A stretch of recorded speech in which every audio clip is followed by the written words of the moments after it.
a los informes. Y normalmente, cuando ustedes reciben un informe de serología de pruebas ELISA, se van a encontrar con la siguiente información. Este es uno de los formatos que se pueden encontrar a nivel de laboratorio, donde vamos a tener la información básica del caso, donde está el nombre de la granja, el número de la granja, el número de la codificación de la caseta, el código del lote, el tipo de bandaja, la edad, la fecha de la muestra, número de muestras, nos dice qué enfermedad es y con la codificación, el número del lote del kit y una fecha de vencimiento. También nos va a generar esta información que nos da la densidad óptica, los controles positivos y negativos, adicional del número de muestras que vamos a manejar, las coordenadas en la placa, la densidad óptica de cada uno de los suelos, su conversión a SP, el resultado cualitativo como positivo o negativo y el título el cual tiene cada uno de los suelos que se analizaron. Adicional, también tenemos el título de grupo para cada uno de los suelos. También tenemos una información estadística donde tenemos la media, el mínimo, el máximo, esto es la media de los títulos, el título mínimo que alcanzamos, lo que encontramos, el título máximo, la media geométrica, el coeficiente de variación, el punto de corte y adicional unos criterios de validación que siempre se tienen que cumplir para hablar que la prueba se corrió de forma correcta. Adicional también una estadística como cuántos positivos y cuántos negativos con el porcentaje. También van a encontrar una representación gráfica, que es un histograma, que nos va a permitir evaluar o verificar cómo fueron los resultados o hacia dónde se encuentra la tendencia de los resultados que obtuvimos. Ahora, la media de los títulos, esta es una información o nos va a decir cuál es el título promedio dentro de un lote. Cuantas más muestras enviemos a evaluar, pues más preciso es el promedio. Y para hallar ese número, simplemente lo que vamos a hacer es sumar todos los títulos que obtuvimos de cada uno de los suelos y lo vamos a dividir entre el número de muestras que mandamos al laboratorio o que se analizaron. También tenemos la media geométrica, la cual me va a permitir o va a proporcionar información sobre la tendencia del lote analizado y se va a usar cuando hay una gran variabilidad dentro de un rebaño. Para hallar esta media geométrica, lo que vamos a hacer es cada uno de los resultados del título lo vamos a multiplicar entre sí y luego vamos a hallar la raíz del número de muestras que se enviaron al laboratorio.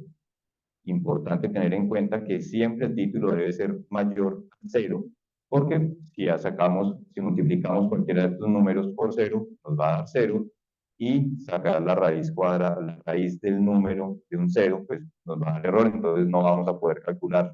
Entonces es importante tener en cuenta que el número mínimo de título posible es o debe ser 1.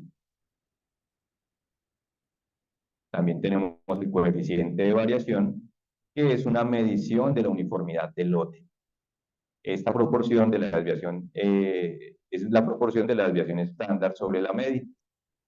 Cuanto mayor es el valor del coeficiente de variación, mayor es la dispersión alrededor del promedio. O sea, que a mayor cantidad es el número de títulos que se está desviando o se aleja el título promedio, ser mayor el coeficiente de variación. Y algunos de los parámetros que tenemos para poder hablar con respecto a una buena vacunación es cuando tenemos un porcentaje menor del 40%, hablamos que la uniformidad del lote es excelente, del 40 al 60 la uniformidad es buena y mayor al 60% es una uniformidad a mejorar.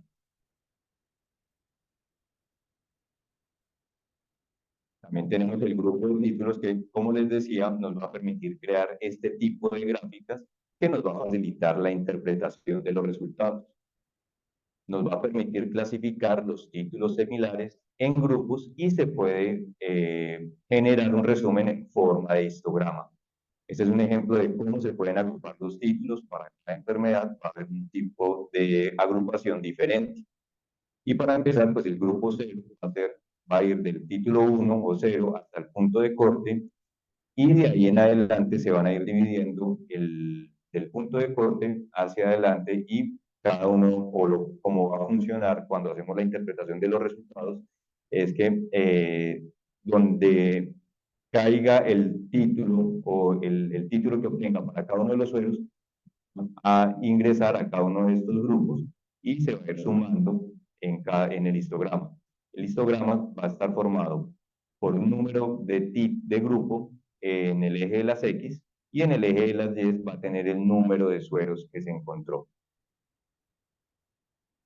Algo muy importante a tener en cuenta también cuando vamos a hacer la interpretación de los resultados es verificar que los criterios de validación, por un lado, se estén cumpliendo.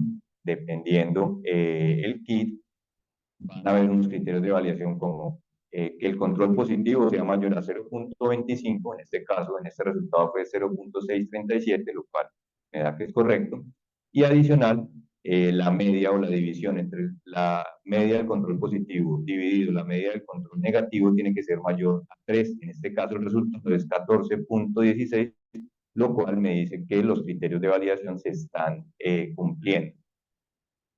En algunos casos también se puede trabajar con un suero de referencia positivo. Un suero de referencia positivo es un suero el cual conozco cuál es el título que estoy esperando, y si lo estoy usando, pues tengo que asegurarme que ese título con el cual, o este suero con el cual voy a trabajar, esté siempre en los títulos que estamos esperando. También muy importante tener en cuenta que la cantidad de las muestras utilizadas sea aceptable. Se recomienda un mínimo de 23 muestras por lote para poder hacer un análisis adecuado.